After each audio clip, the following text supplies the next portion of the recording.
we managed to install the longest barriers in the world in Adyar River, 192 meters. The second longest, 172 meters. Then somebody advertised saying that we have made the longest barrier in the world, 158 meters. And we saw that, oh my God, 4 years back we did 192 meters. Let me check again. Studies say that by 2050 we'll have more plastics than fish.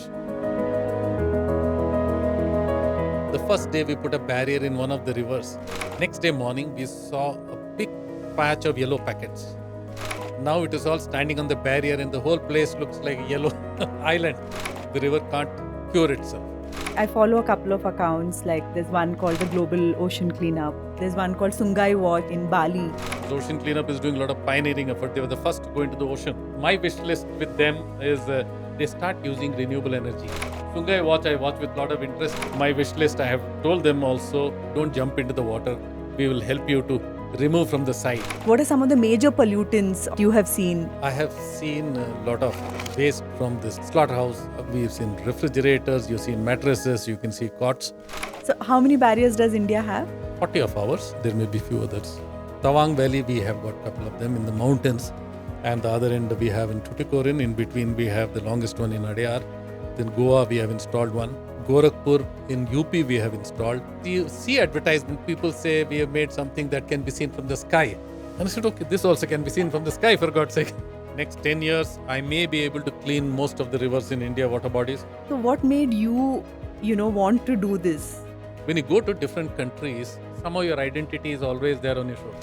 And when you see a clean river somewhere, the question that comes to my mind is that why can't I make back home my country like this? What is stopping us? We are smart. We have the brains. Less than 4% of world's fresh water is in India, and more than 70% of that water is contaminated today. Only when it becomes scarce, then it will have value. As consumers, what can we do to reduce the load of this problem? Start asking this question, what happens to this package, this plastic? Show them the pictures of Marian Trench and the Himalayas. So what you're saying is the deepest point in the ocean and the highest point on the land, both have got plastics. To this date, I can tell you, nothing of scale is happening. So how many barriers do you think India needs? What's water got to do with your food? A lot more than you think. Polluted water doesn't just stay in rivers. It becomes the water we drink, affects the fish we eat, and grows the crop that land on our plates. In this episode, we meet Captain D.C. Sekhar, a former Merchant Navy officer who's now leading one of India's most powerful river cleaning movements. His company AlphaMERS builds floating trash barriers that work without power or manpower, just with the natural flow of water. These zero-energy systems are quietly intercepting plastic in cities and towns across India. One of them, a 192-meter-long interceptor, the longest in the world. Captain Sekhar is showing us that technology, when rooted in purpose, can quite literally clean up our mess. And yes, it all comes back to the food we eat. Hello, Captain. Welcome to Good Food Talks. Thank you very much. So what we do as a part of Good Food Talks is have conversations in the space of food.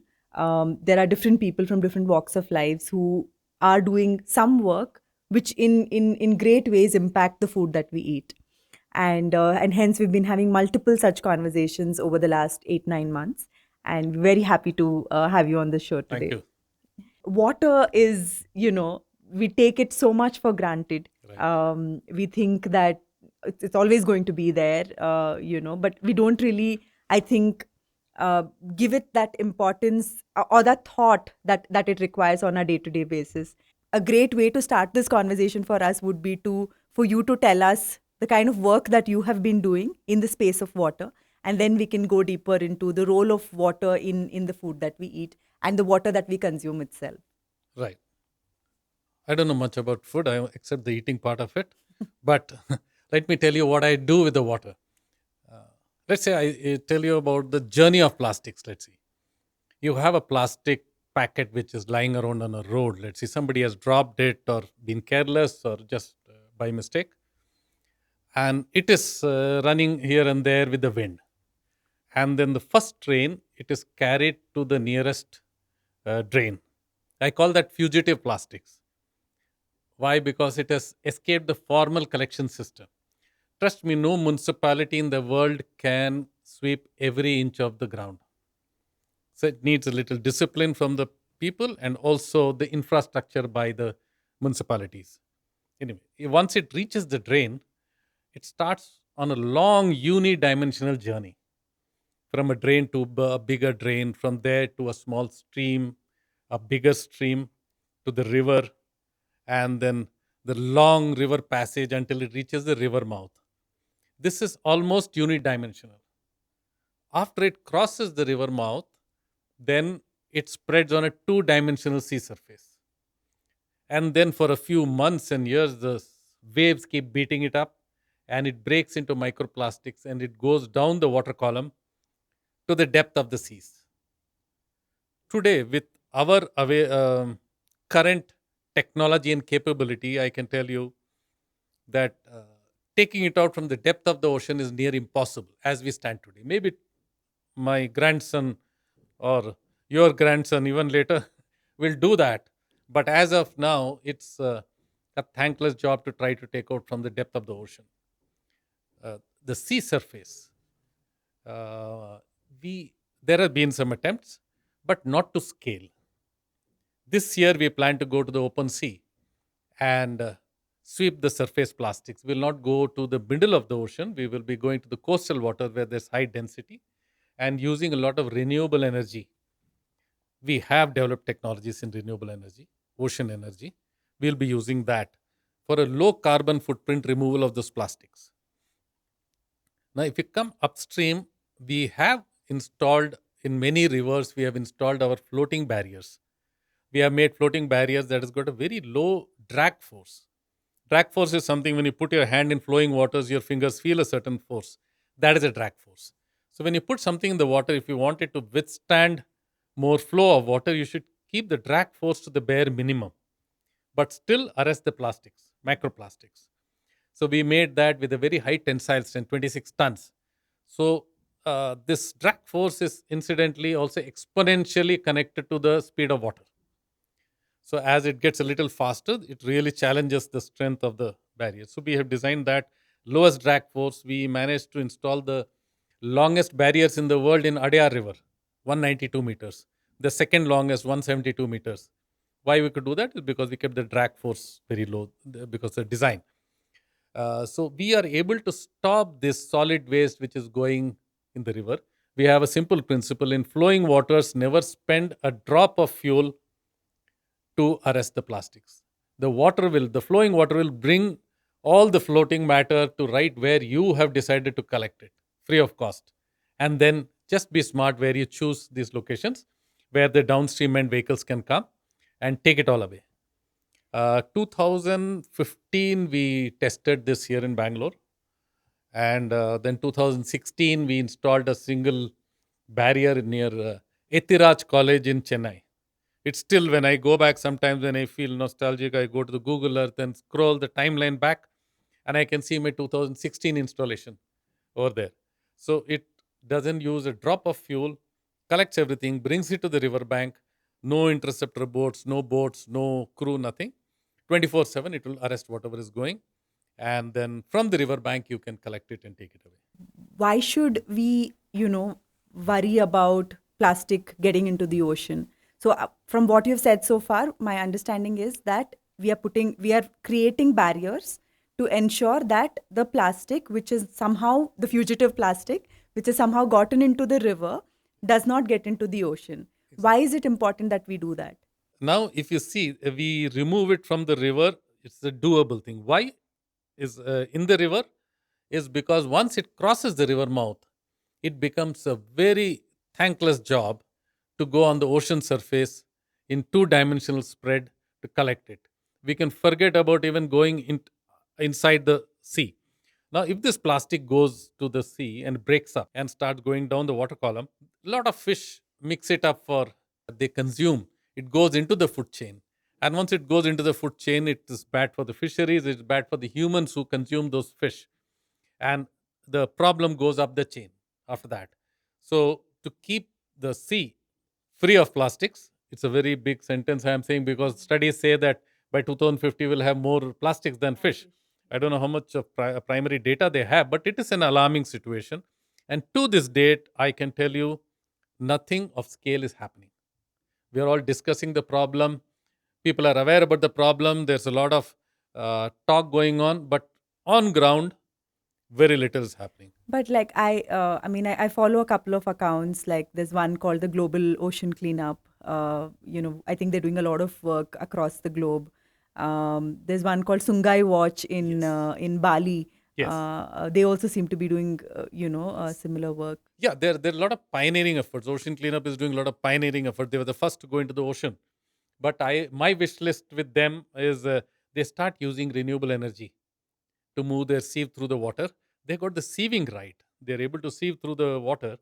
But I still don't see them going into a low carbon footprint model. Two large trucks burning 20 tons. It's okay for sieving and getting the sieving right. But now you have to move to other forms of energy so that you can't scale up a model with so many tugs.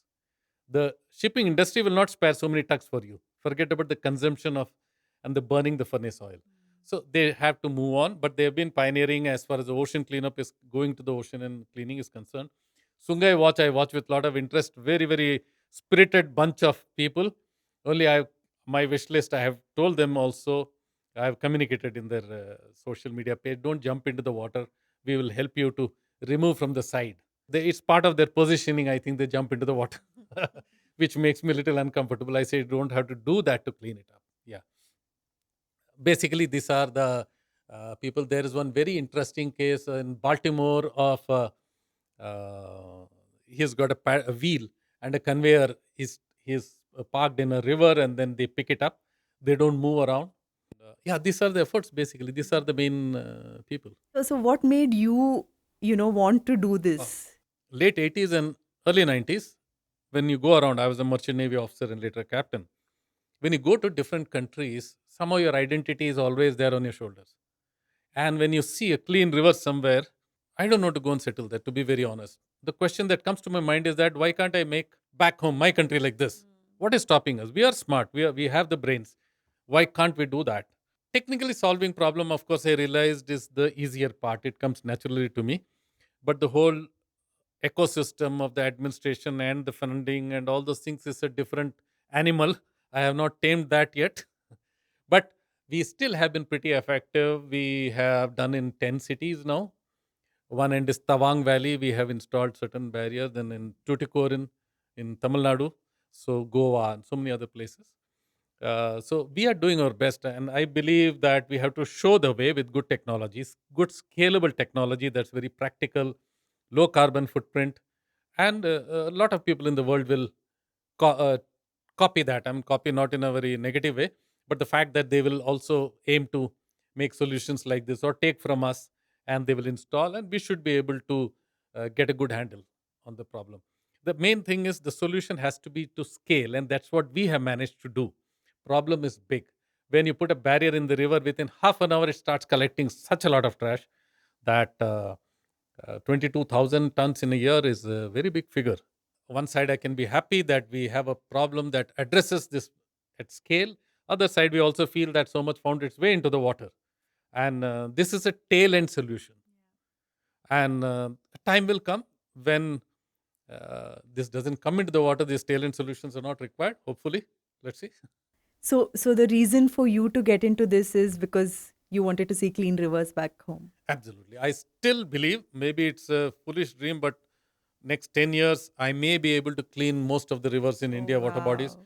I really hope I'll be able to do that. Oh, that'll be so great if it happens. I used to go for treks quite often. And, like initially when I started, which was in 2010, the rivers that you would see and the ponds and lakes that you would see were so clean because not many people were in the mountains so much back then. Maybe 10 years later, and everything was getting so messed up. And, and every time you go, you're just seeing this over and over again, and you're wondering. I used to go with my wife and some neighborhood families, and we used to clean in the neighborhood some patches of these things. What I noticed was people would come, stop their scooter or car, and say, "You're all very nice people, but no use in India." They would shake their head and say, "It's no use. It will always be like this." So we used to tell them, "Look, here is a pair of gloves. Come, get off your vehicle and come and join us." Initially, people hesitate to put their hand there, but once you do that, then it becomes work. And if you get this place cleaned up, and that time you see somebody coming and tossing a bag of trash there, lot of colorful language comes out. And people take ownership of that and they don't spare them, you know. But there are other people who don't put their hand into that mess. They stand aside and just shake their head. No, nothing will happen. So if you convert some people to come and put a hand and take ownership of that. Now, if you see when you saw the mountains at that time, if you had seen somebody throwing, are you the type who will shake your head, or you might call him out? You know, so the society pressure has to also come. Administration, we are a democracy, so there's a certain limits within that. Yeah. So we went back, we cleaned a mountain. We cleaned one of this thing. We collected about 10 bags of trash and we brought it back because we wanted to take another friend who was coming from another place and we wanted her to see this beautiful place that we had once seen. So we tried to kind of do that. At Akshayakalpa, we have a program where we have a neighbourhood cleanliness drive where every month all the employees, we get onto the roads and we clean the neighbourhood around us. We pick up trash and give it to BBMP after that to process. So does it sustain in the sense once you clean up the place? Oh no. Does it stay? No. This is, I feel, is a very important thing because this is again human nature. I believe 10% of the people perhaps who don't have to be told. They naturally are very disciplined, and the bulk of people are the fence sitters. If they find easily they can throw the trash in a dustbin is available and this place is looking clean, they will follow. Yeah. But there's 10% of the people who are compulsively, indisciplined, and they frustrate the efforts of the majority. And when you are painting a wall, you like to step back and see a nice clean wall, painted wall. And similarly, when people clean up a place, they like to see that remain so that they can show others, see, we did that. Yeah. So it's necessary. Penal action is necessary. Yeah. I do not believe that without penal action, you can really sustain that momentum. You have to provide infrastructure and have the penal action. It's very necessary, according to me. Yeah. So this neighborhood cleanliness drive that we have, we do it across all the facilities of Akshayakalpa. So around Tiptur, where our farm is and the plant is, right next to our the office facility also, we do this. So over there, over time, we have seen that the repetition is reducing. Very good. But in the city, it's, Yes. it's a huge concern over here. While there is some systemic change that is happening, I think, or behavioral change that is Very happening. interesting. Yes. While the cities are still a mess. Around 84, I remember I have gone to Calcutta and the surface is all dug up and roads dug up for the metro and things like that. But when you go down the metro, this is the first metro in India. And when you go down, you see very neat platforms. I have seen ordinary person bending down, picking up a piece of paper and putting it in the dustbin. I was, 21 that time. And something registered in my mind saying that, look, we don't have dirty behavior in our DNA. It's not that. It is here the platform is neat and there's a dustbin kept over there and ordinary guy doesn't wait for anyone. He picks it up and puts it over there. So there's hope. I believe that. And I still, today I believe, you give the infrastructure, you give the facility to the person, the bulk of the people will comply. They will, and if you see the surroundings are neat and there is a dustbin there, bulk of the people will keep it like that. There may be about 10% who are compulsive, indisciplined people. You need to penalize them. There's no other way for that. Also, I saw, like, if you see a place like Dharavi, let's see, Bombay, a guy comes from a village in Maharashtra or other parts of the country. When he reaches there, he is battling his bread and butter issues. He loses his sensitivity to his surroundings, the hygiene, the cleanliness and whatever. And that becomes his new normal, unfortunately, after a period of time. And one day he will do well for himself financially. He will buy himself a nice mobile, have a TV over at home. But by now, this immediate surroundings have stopped shocking him. That's the worrying part. That this becomes a new normal for him. It doesn't shock him. Now. How do you shake him out of it? And saying that, look, you're living in not so great place and you have to come out of it and you have to see what you can do. I used to be auditing ships. So every week I would land up on a different ship and audit them.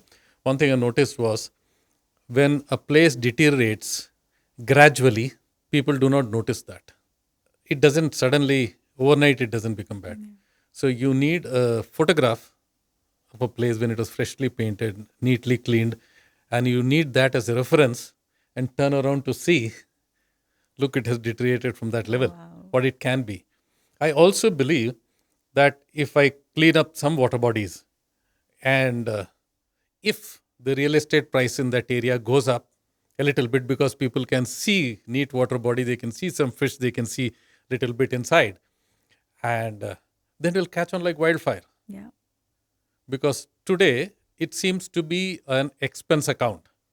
Perhaps if we clean up the water bodies and then people will realize there is a also financial ROI there, Absolutely. and which is there. Yeah. I mean, if you today, if I read somewhere it's a riverfront apartment, I'm deeply suspicious. Okay, it should become automatically. I mean, we are blessed with rivers, Yeah. and riverfront can be a huge plus point for any project. There's such a lot of tranquility sitting in front of the water that all we have to do is get it right. And flowing waters, if you stop polluting it, the river kind of washes itself, flushes itself clean in a few days' time. Unlike a lake, where it takes time to remediate that.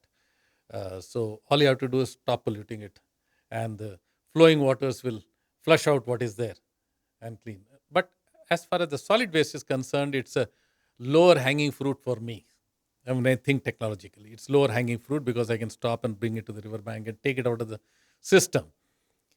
But the liquid effluents, once it gets mixed in this water, it's not easy to remediate that. And it's a shame when people talk of carrying capacity of the water. We shouldn't be putting these things in the water at all. What is carrying capacity? Carrying capacity means so much of water can take this much of pollutants. And, it can sustain. It's a shame. Sewage septage. Let's face it, earlier maybe a small population would use the riverbank for their ablutions, whatever it is. It probably did not affect the health so much. But today when you have, the river is small and huge apartment complexes, the black and grey water goes into the river can't cure itself. It is something we have to deal with at source. There is no getting around STPs. We have to get STPs into place, and those STPs, we have to have a culture of good functioning of those STPs. STP is not a checklist that yes, you have one or not. It should be functioning and the effluent have to be monitored.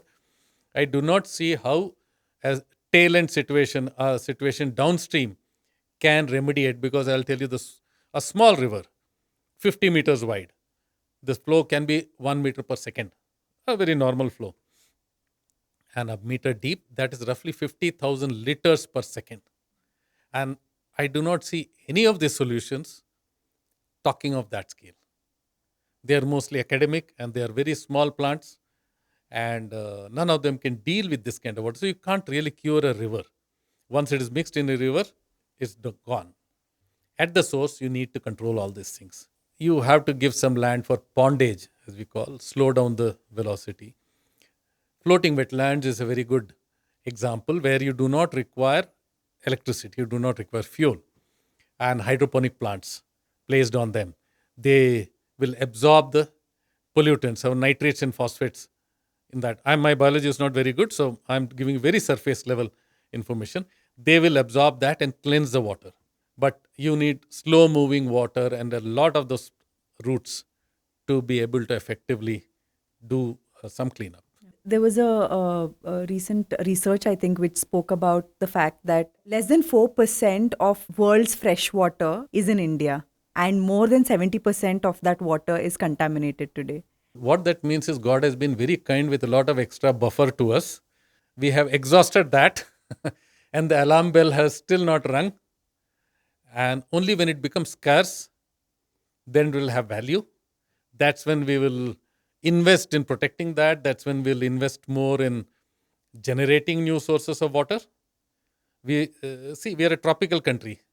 So we have enough rainfall coming. We are mismanaging, according to me, we are mismanaging these water resources. It is not a scarcity of the resources. We have to get better at managing that. So God has been very kind. We still have a chance to sort out our ways quickly. And in this contamination that is there, one is of course the plastic waste and that kind of Solid waste. solid waste that we spoke about. But there are other wastes as well, which you touched upon. But one is of course the medical waste that is getting released into the water. Again, there are reports on how much of antibiotics and antidepressants and all of these which are getting released into our waterways. And then there is also the agricultural waste which is also getting released into the waterways. Okay, very interesting topic you touched upon. These are not my subject, but I'll tell you my observations. The first day we put a barrier in one of the rivers. Next day morning, we saw a big patch of yellow packets. And then when we picked up one, we saw it is some company's food, packaged food, expired. And earlier, probably he was throwing it and went away. Now it is all standing on the barrier and the whole place looks like a yellow island. Gosh. So we took a photograph and sent it to the authorities over there. What they did, I don't know.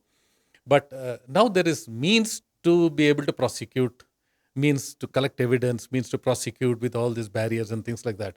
Now it's at the administrative will where they like to take these evidences and go upstream and then go and prosecute. Institutions or entities, companies, you can change their habits faster because it's a recognizable entity. You know who has done it, and you can go there and penalize them. And the government has, of course, a lot of power to do that. Public, to discipline them will take a little bit more time. The habits and how much do you penalize them? How do you?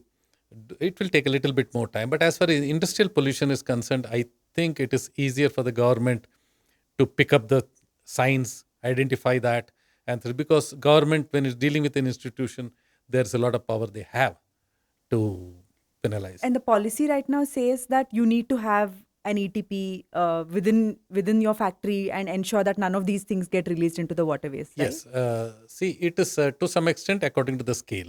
Now, if you have an industrial park, industrial area, and then small industries, and a lot of MSMEs, they may not be able to put up these plants on their own. So you have common effluent treatment plants that should be running. That's the way there is a certain cost to it. I look at it like this: if you have to enforce these rules, it should be across the country, so that everybody adjusts the costs into the product, and the market will adjust itself. But if only the compliance is very hard in one place, and they are spending extra money, and somebody else is not spending that money, then there will be a lot of heartburn about it. So this should be done across the board, where everybody incurs that cost, and the cost market price readjusts itself. Then there won't be any heartburn. That's my opinion.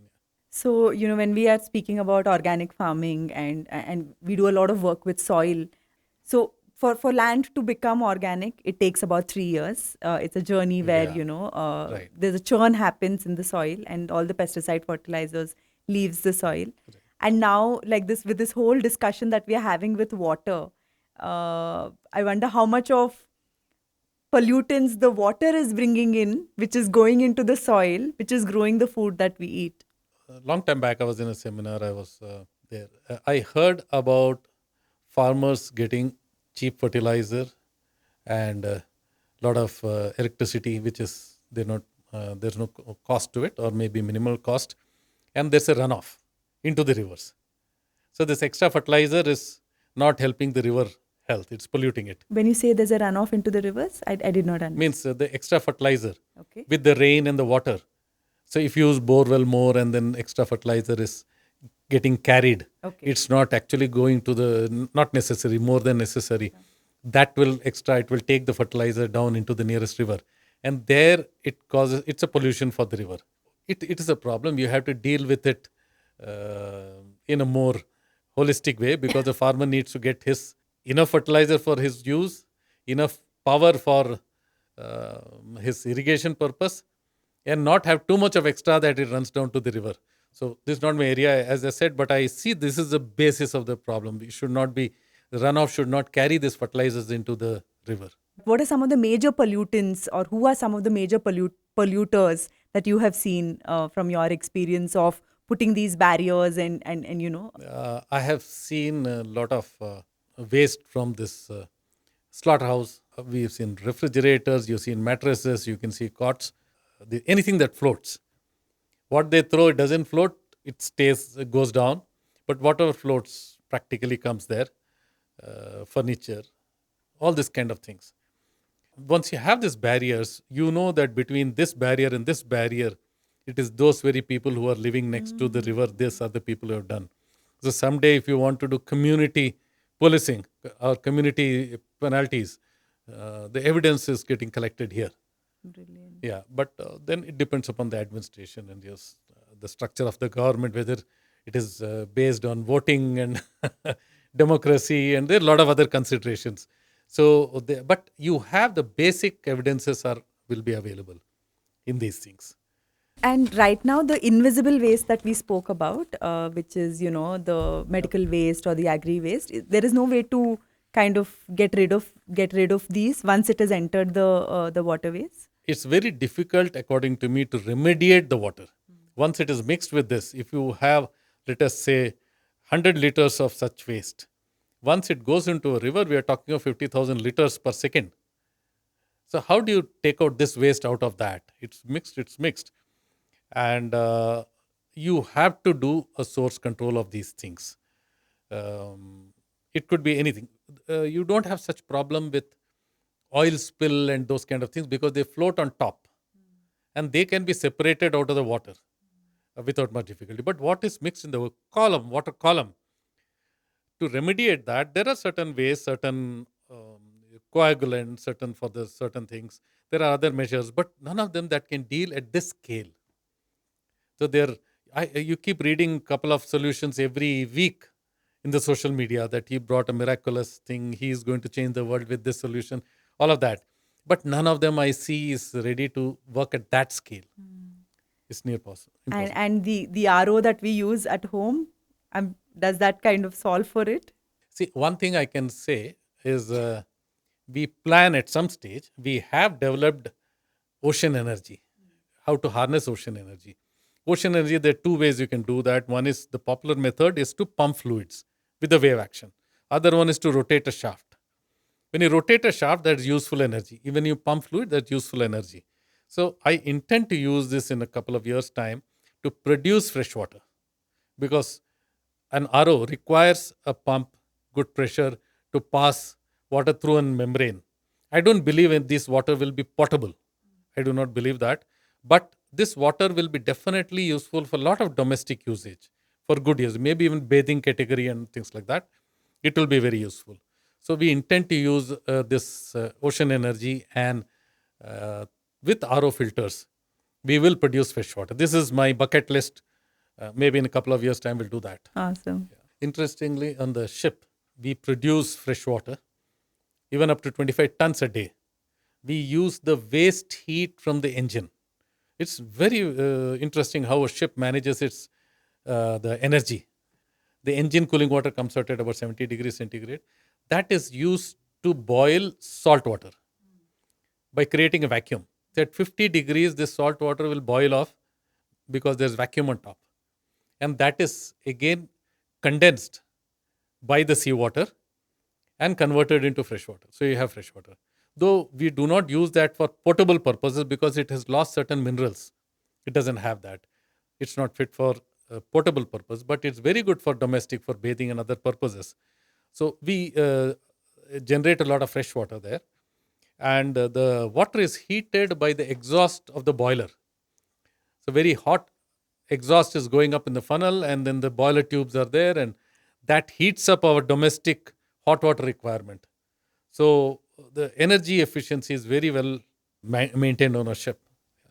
So from thinking that the rivers in India should be clean to setting up your first barrier at Cooum, is that right? Yes. How was that journey, of developing the solution and the experience of managing Cooum? What were some of the difficulties that you faced while doing that? For me, the thought of cleaning the rivers came somewhere in late 80s, and Cooum happened in 2016. So there's a long gap between that. But I always believed that I can develop technologies. And as far as designing that is concerned, Okay, I'll take you to slightly different how you design. I'm not an engineer, incidentally. Yeah, I'm not an engineer. So any innovation, you separate it into concept solution and the engineering. Concept solution is imagining out of the box, imagining crazy things, and a good idea comes from there somewhere. And engineering is application of knowledge. You are applying your learning and producing something. That's knowledge being applied again and again. And you make a reliable thing out of it. But as far as the imagination is concerned, you're making a new solution, a new product, different things. So I always believed I can develop solutions. And the solution doesn't take much time for the mind to come up. Once you understand the problem statement to the bare bones, when I say problem statement, I mean you go to the crux of the problem, understand exactly that is the problem. Because I've seen too many problems with AI and ML and all those nice words, which are not solving problems to scale, not very efficient, but they have all these trappings of these things. So you have to go down to the bare bones to go to the actual problem statement, and then your mind throws up solutions. So in my mind, I have still a bucket list of things to be done, including augmented reality for a firefighter, crowd simulation, crowd movement simulation, like that. So I have still many things to do. And the mind is always mind is the best design machine you can get. A computer will do what you have told that to do. Sometimes ask the computer to give you random numbers. If I ask you for random numbers, a 2-digit random number, give me a 2-digit random any number. 18, 18. Another one. 27, Another one. 34. Okay. Did you follow any rule? No. No. Can a computer do that without a rule? Perhaps no. Yeah. So human mind is far smarter than a computer. And human mind throws up things that it hasn't been taught. So that's how we innovate. That's how we come with new solutions. Yeah. So Cooum, how was the experience of? Yeah, Cooum. Honestly, I had butterflies in my stomach because my mind visualizes, and I know in my mind, yes, this is the way water will flow, this is the way the barrier will slightly tilt, and this is the way it will stop, and then I'm putting some extra weight, and then it's all those things, it's continuously running. Hydrodynamic software is continuously running inside my head always. So I know, but it is one thing to imagine and one thing to see it working. Because you always have the little fear, have I missed out something? Am I not able to anticipate some part of it? But when you put up the barrier and we are pulling it across, it takes few hours to do that. And in those few hours, we saw that the barrier is already catching the trash, and such a lot of trash is getting collected. Though trash should make you sad, but that day I was very happy to see the trash saying that this is working. And trust me, an innovator's height doesn't come from signing a contract. When he sees that what he has created is working beautifully, he knows he has created value. In his mind, he knows he has created value. When it will get monetized, and that's a different story. But you know that you have created some value for mankind. You have brought a solution. Beautiful. And 22,000 tons of trash is what you've collected from Cooum. Yeah, in 1 year, 2018, this came in the newspaper, The Hindu, and they reported that 21,665 tons, something like that, was removed from Cooum, and a lot of it was organics and things like that. Even we did not expect this kind of volumes because the collection was being done by the corporation. They had their contractors to do it. So when you say collection, basically the barrier is now stopping the trash from going into the ocean. Bringing it right up to the river bank using the flow of water only. Correct? Yeah. And then the corporation is coming there with a JCB and removing all the trash from the river. So they come with a JCB and 6-7 tipper trucks, pick it up right in front of their feet, it is there, and then turn around, put it in the tipper trucks, and they take it away for their solid waste management, whatever further they do. Some of the things we found out that we have done good, not because we measured it, but we hear from somewhere. Like this newspaper report when you said, okay, 22,000 tons. We are good. We brought a scalable solution. Sad part is we needed one.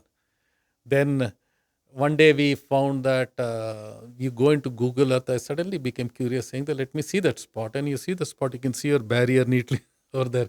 That makes you feel good that you have Because you see advertisement, people say we have made something that can be seen from the sky. And I said, okay, this also can be seen from the sky, for God's sake. Then somebody advertised saying that we have made the longest barrier in the world, 158 meters. And we saw that, oh my God, 4 years back we did 192 meters. Let me check again. And then we said, okay, look, we made 192 meters. I'm not saying the length of the barrier is something to boast. Technologically, we made a barrier with the lowest drag force. And how people can get it wrong, I'll tell you, this is a problem of the Western world. Their access to funding is so easy. According to me, innovation is 90% inside the head and 10% on the shop floor. You think through your design and you refine it inside your head, and then you put money on the prototype. And money is not easy for us to get. So that partly reinforces our model. But for many of these companies in the West, they have very easy access to funds.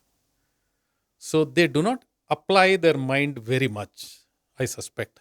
Because when I see the design, you can say within few minutes, look, that won't work. That's a bad design because of this reason. But then you hear that they spend millions of dollars on that and found out that's bad. But I will give them credit that their engineering is good, finishing is good. If they give you a big truck that is of no use to you, still you will say, yeah, it must be worth $1 million. It looks like that. But when you sit inside it and then starting, you say, look, this is not solving my problem at all. This is a bad idea. But their engineering is good. Engineering takes time to mature. The engineering, the components, the finishing, the quality, they all take time to mature. And they have done that. But doesn't mean that today a concept solution they can do better than an Indian mind. We can think through very well. And because money is not easy to access, we think through more. Most of my productivity happens in the morning before I open my eyes. And that is the time when the mind throws up designs. It throws up. I think when we did this robot where I had to make a robot that goes over heating coils. Those are coils about 50 centimeters above the tank bottom. Okay. So when I close my eyes, I say, what am I going to do? Either I'll make it so compact that it passes underneath. And if I'm not able to do that, then in my mind I was thinking I'll make a 6-legged dog. So two legs will go across and it will not fall. Then my mind says, okay, look, a centipede. It will go even faster. If we can imagine in your mind how it will work, you can make it. So finally we made something that went underneath. Oh, wow. With a pump on board. Although we had that extra pump, what happens when you put a pump over there, you're taking this to tanks which have got very high gases, explosive gases there. So every nut and bolt is tested for failure, for this, for that. It's a very thorough scrutiny, which it should do that. So when you put a pump, there's a lot of moving parts.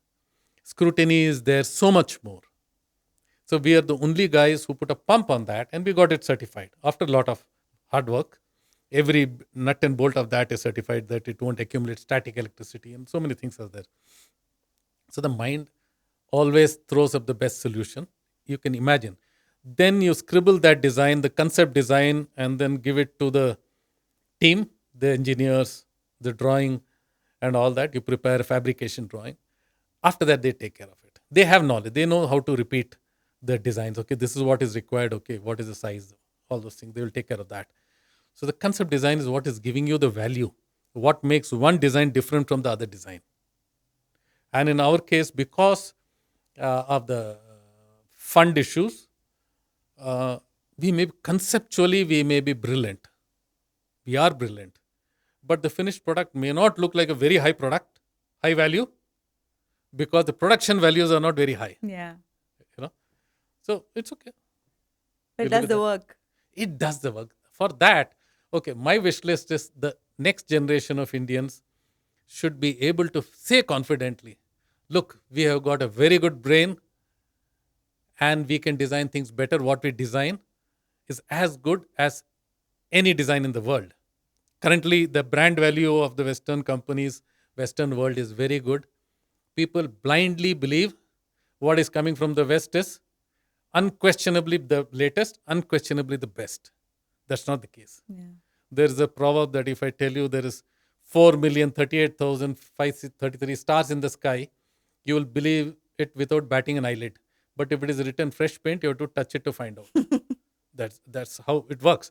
So if I'm as a Indian guy say, look, I have made the longest barrier in the world. Oh, really?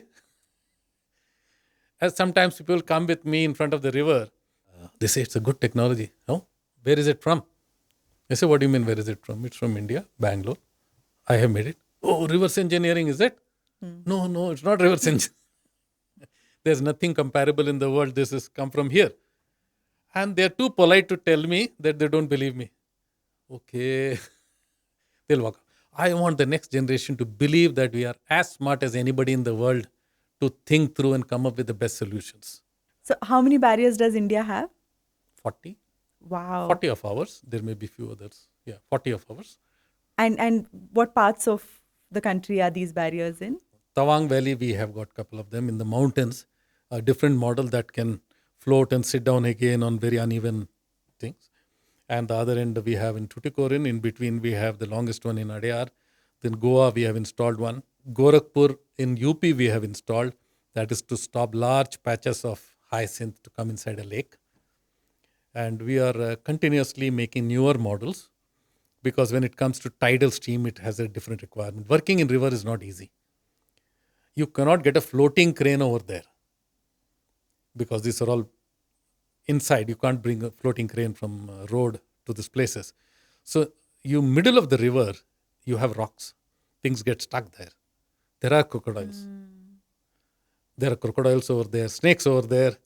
And you have to work in those forces, within those forces. It's not easy at all. But you can't complain about the working environment. You have to provide a solution. If anybody in the world can provide a solution, we can do that. We are doing exactly that. But we need to sort out our other things, administration, cash flow things. That's a little exhausting. Anyway.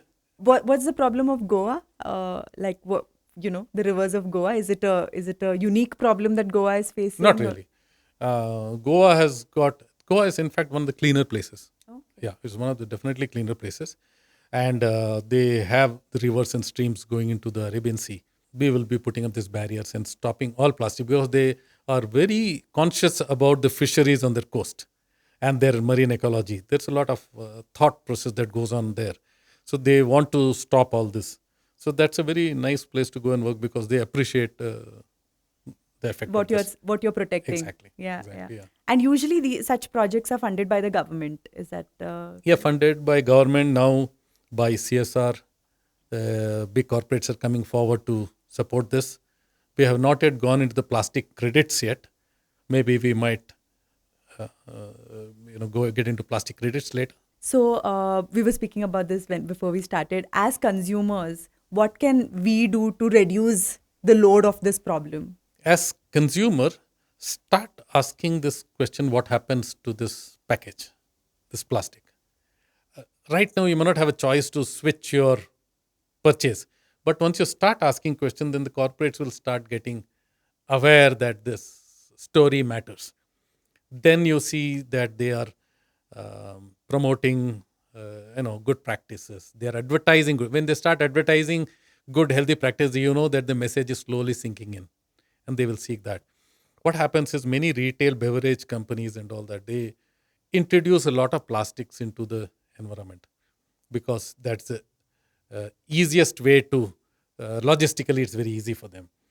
And even if we ask them, you take the bottles back, logistically, it's a nightmare for them. I know that.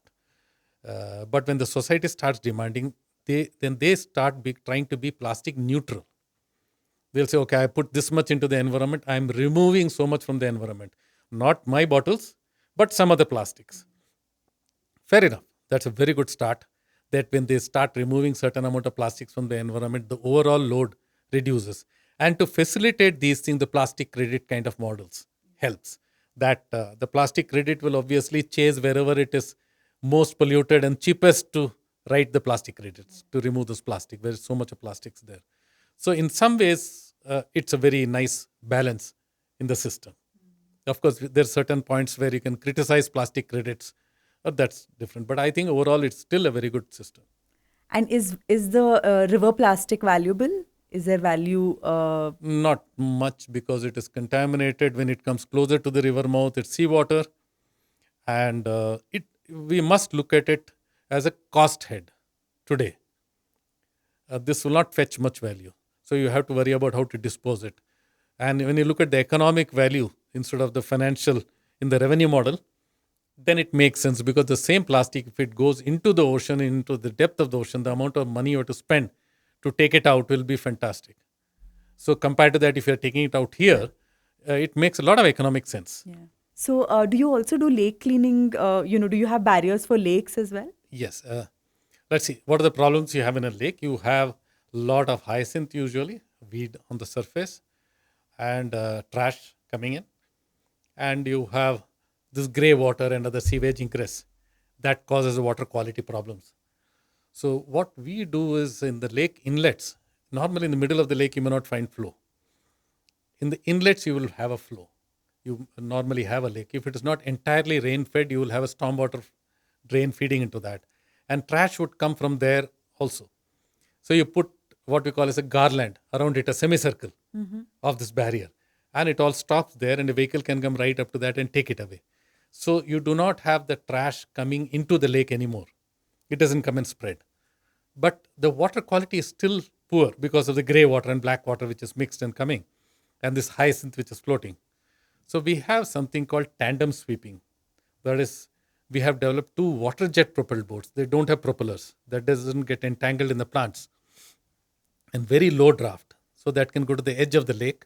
And 2 boats together with a sweep in between. A 10-meter wide patch it will take to one side of the lake. Then we went on to make a single operator one. So 1 operator and 1 master boat and 1 slave boat. So he is operating and then taking it all to one side. So whatever is on the surface, the hyacinth and all that floating stuff, free floating stuff, that will come to the side. After that, what you have? You have still the water quality is not so great. Sometime later, I want to put renewable energy, solar or wind powered aerators. We have not yet done that. It's doable, very much doable, but we have not started doing that because we're busy other things. So we can get the surface of the lake clean. And beside that, the water quality is something, the grey water and all, you have to catch at the source. Incidentally, we have also made floating solar with sun tracking. For some reason, the floating solar plants cannot track the sun. They are always in one angle, whereas the ones on the land are able to track the sun. Nobody thought about it, nobody modeled. For me, it's the easiest thing to do, and we have designed that now. So like a sunflower farm, from morning to evening, all the flowers will face this side, in the east in the morning and west in the night. We have done that. That can also come in very useful for something like a lake, where you get the power and you can use, because these small units for aerating, all of that, if it is free from the grid and you can move it around in the lake, it will be very useful. So we have certain ideas, certain solutions. We have made floating wetlands where you can house the hydroponic plants, and that can clean up some of the lake. We have also made something like a lake curtain, a 2-meter tall curtain, very strong neoprene curtain, that you put it, and then you can not exactly watertight, but you can separate a certain side of the water from the other side. So if there is a lot of turbidity on one side, or a sewage is coming from one side, you want it to direct straight away to the exit, there are a lot of options are possible. So we have more like a toolbox. Which tool applies where, that you have to see as per the lake. Yeah. Beautiful. There's something that we have also tried in Hyderabad. There's a lake there called Peeran cheruvu. And every month, twice, we've been doing a lake cleaning drive where all our, the employees who are there in Hyderabad, along with some of our customers, who live close by at Pebble City apartments. So they also come by, and all of us together go to Peeran cheruvu to try and clean. But maybe we can, talk about partnering with you on this lake cleaning drive. Of course. Yeah. I do believe that people who go and take the trouble of cleaning like this, it's very good for the awareness, to reiterate that belief that, look, this is the way we should treat the water bodies. Yeah. People don't take the trouble, sometimes have resigned to the fact. But these are people who take ownership of the place. And that's very good training for people, very good to convert people Yeah. to, people who take care of these. Oh, in fact, one of the things that we've now been doing is that it's part of the induction of joining Akshayakalpa that you visit a landfill. Right. So we have a 10-day induction program. In that 10 days, apart from learning everything that we're doing at the farm and in the back end, when they come to the cities, whoever the new joinees, they get to go to a landfill to see the magnitude of the problem that we are creating. That is one. Second is they also go to a waste pickers colony, to basically see again ground realities of what is happening. So all of these things, like you said, I think one, it sensitizes you to the issue that is there, and creates awareness about it. So the next time you're going to toss something, at least you're going to stop and think about it. Yes, I do believe what you're doing is very right. Show them the pictures of Marian Trench and the Himalayas. I can connect you to one Everester who talks about the trash on the Everest, and it makes people aware about what we are doing to nature, and it's all going in one direction. We have to quickly reverse it. We have to arrest this trend, and we have to reverse it fast. Let's see. So what you're saying is the deepest. Point in the ocean and the highest point on the land, both have got plastics. Oh gosh. So we have to somewhere find a solution to turn it around in my time. My time is different from your time. We have to turn it around in my time so that we start making progress towards reducing this load of plastics that is going into nature. I'm not sure we will get substitute for plastics very soon. Plastic is otherwise a fantastic material. Except that when it was introduced earlier, it was said that the best feature of this material is its long life. That has come back to bite us now. Yeah. And now we need to see how to dispose it off safely and find our way, because the problem is aggravating. In spite of all this talk, problem is aggravating seriously as we talk. Yeah. So we have to be able to make a difference in the ground where it turn it around and the load starts reducing. We have to take some quick actions. Yeah. You were also speaking about setting up barriers close to a mangrove. Yes, that's one of my pet projects, to protect mangroves and clean mangroves. So we should be, I believe we should be doing this soon if all the dots are connected. So our approach in case of mangroves, they are always in the intertidal zone. So the water flows both ways. And they take the plastic that come from the sea sometimes and from the city, and they deposit that inside the intricate mangroves.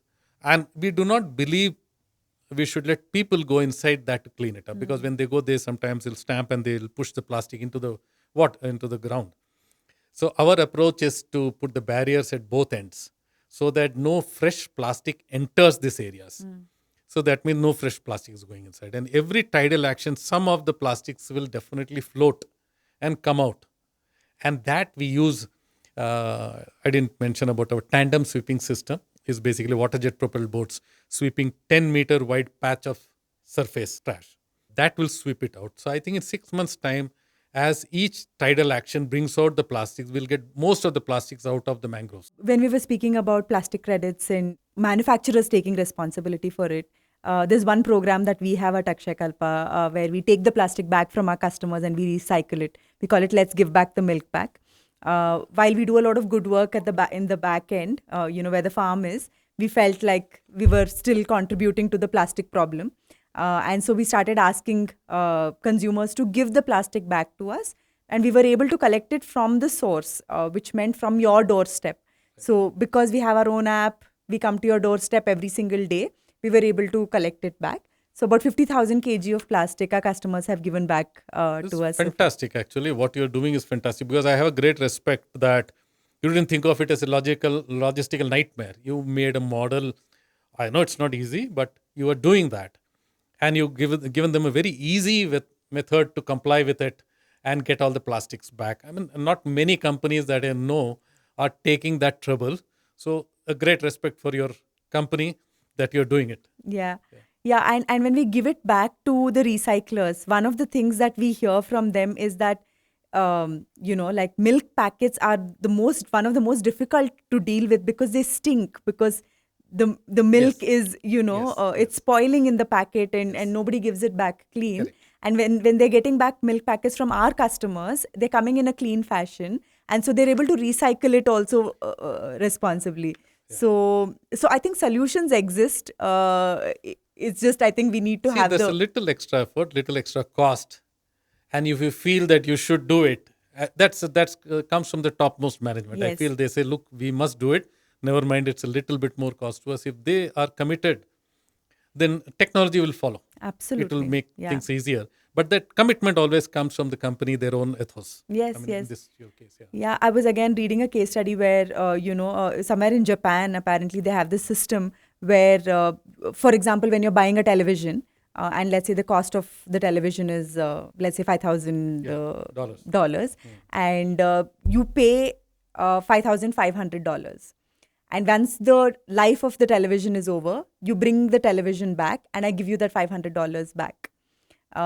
So you have, you are bringing it back to the source, so I can now dismantle it and dispose it responsibly. Problem with a model like this, I'll tell you, is that I might use that TV for 10 years. I don't know whether he'll be around in that time. He might have moved to something else. So I feel when you're selling the product, if you keep aside that money, perhaps the government becomes a custodian of that money. That is a resource with the government for recycling those products to the best of its knowledge. Technology will get better and it might get cheaper over the time, but the government has a kitty. And you, as a manufacturer, you have not gone out of your obligation. You have kept certain money, what is estimated for recycling. And that may happen 5 years later, 10 years later. And the government can identify bigger vendors or bigger technologies and better technologies over a period of time and start looking at recycling this at various places. And they have a certain kitty which was provided to recycle these things. Because in your case, it's a milk packet. It comes back the next day. Yes. The TV might come back after 10 years. Yeah. And honestly, I don't know whether he will be there at that time. Yeah. So the 22,000 tons of waste that you got, what you said there was a breakup that Yes, you were able 10% was plastics and about 40% was sludge, 40-50% was sludge, and about 30% was other live organics with domestic waste, thermocol, those kind of things. only 10% was plastic, is it? Only 10% was plastics, yeah. In terms of volume, it's still quite large. Right. Yeah. It's about 2,165 tons of... Tons, yeah. In terms of weight, it may not be much, but in terms of volume, it's light because it's quite light. Yeah, got it. Okay. You were also talking about different other things that have floated. Mattress, cupboards, bed, refrigerators, anything that floats comes to these barriers. So people have found it easy to throw it in the river. And I don't know about the beds, but refrigerator definitely has a serial number. So you can set an example by going to that and the serial number and then tracing back who sold this to whom. It's not easy, but yeah. How many surveillance cameras can you put on the river? There are challenges, no doubt. But that also talks about the overall civic sense we have and how we have to provide alternate solutions to those people living in the riverbank so that compliance becomes easy and non-compliance becomes expensive. Yeah. I think the problem is we always think that there is some away. If I just put it in the river, it'll go away. It will go away. Our barrier now stops it and it doesn't go away. The first day, as I told you, we saw this expired food packet. It's like an island of yellow packets over there. And that was a message that to that company, I'm sure that company would know because somebody would call them and ask them about it, that they know that this is not a method now to dispose. We have to find a better way. Yeah. So this is a reality. Even I feel that if you go and audit, I used to audit ships and things like that. And you need to have immediately after painting, you keep a photograph of that place. Immediately after you cleaned up a place, keep the photograph there for reference. Because when you see it every day when you're going to the office, you may not notice how that place is slowly deteriorated. It doesn't hit you. So you have to come back and look at the photograph that, okay, 4 months back I painted, it was looking like this. oh my God, there's a big difference. And then, that's how standards can be kept up. So, yeah, the ones the guys come out of the bread and butter issues, they need to be told that you aspire to live in a better Yeah. surrounding or make this place better Yeah. if you can. At least that voice should be there, the desire should be there. So you are an Akshayakalpa customer. Absolutely. And we love that. And honestly, I'm not saying because you called me for interview, and we really like that. And then in my family, my wife was also impressed that, okay, Akshayakalpa has called you. It's a nice company. We like it. And what's your favorite product of Akshayakalpa? The curd. Okay. Yeah, normally we order for the curd packet. Myself, my family, even my Labrador, he loves it. Honestly, for a while we have not purchased other brands. Got it. So I can't really say, but we all love it. Do you know when you started buying Akshayakalpa? Easily more than a year. Okay. Okay. So we are loyal customers because simply we like it. the Super. product. Okay, so we have a small section called this or that. I'll quickly ask you a few questions, and it's connected to food. So I'm going to take you a little outside of your comfort zone. Conscious eater or driven by cravings? Driven by cravings. Guided by taste or mindful choices? Guided by taste. Eaten or dine out? Eating at home. Yeah, At home? yeah. Order in or cook at home? I don't cook. My wife cooks. She cooks well. So cook at home is my obvious choice. Locally sourced ingredients or exotic flavors? Locally sourced. Very comfortable with that. Okay. Yeah. Organic or conventional?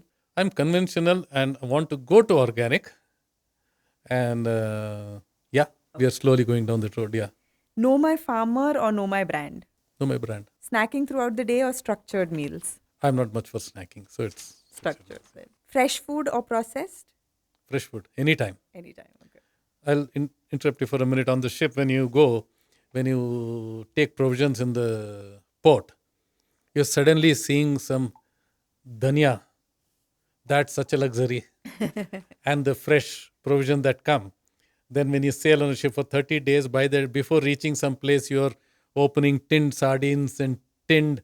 Okay, the fresh food is so much beautiful. You know the value of fresh food. We know the value of fresh food. Absolutely. Passion versus profession? In my case, I think it's a mix of both. My passion is become my profession now. Yeah, I think you turned it into your profession. Yeah. Tradition versus trend? Tradition, I find it wiser because it's very time tested over the decades and centuries. But keep your mind open for trend. Maybe there's something smart there. Yeah. So how many barriers do you think India needs?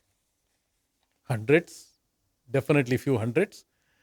And it's not difficult because the unit cost, the unit economics, and the unit utility has been proven beyond doubt. When in doubt, you just compare with the international brands and you'll feel very good about it. Because at some point of time, we were, how much? 3% or 4% of the international cost. Wow. Yeah, 3 or 4% of the international cost, not 3-4% less. So we didn't have an advertising budget. We still don't have an advertising budget. And kind people like you call me for interviews. Yeah, but we have proven our effectiveness of what we do because an MSME in India, it's a very exacting world. It's a very ruthless is the wrong word, but you have to deliver value to the client, otherwise you do not survive. I believe the best critic is your paying client. If he says he's good, it's like you telling me that, okay, that carpenter is good, you can Yeah. take him. Yeah. The word of mouth. Word of mouth Yeah. by somebody who's paid money. Yeah. They normally speak the harsh truth. Yeah. So if your client is happy with you, then nothing can stop you. Super. Yeah. You've given us hope. You are telling us that the most contaminated of our rivers can still be somewhere revived, renewed. So thank you for that. And we're looking forward to more and more barriers in the Indian rivers, so our rivers can stay clean. We can all drink clean water. The food that we grow can be grown out of clean water, and our oceans can also be clean. So thank you so much for coming on the show and sharing all your wisdom and all the good work that you've done with us, sir. Actually, it's a very selfish motive. I said, look, I cannot wait until the world becomes perfect to do what I have to do. My life is going past. If I have to do something, I have to get up and do it now and show that I can make a difference. That's what I have done, and I have the selfish interest that I want to see clean rivers around me. It's such a beautiful thing. So that's where I am. But thank you very much for inviting me. Thank you. Thank you so much.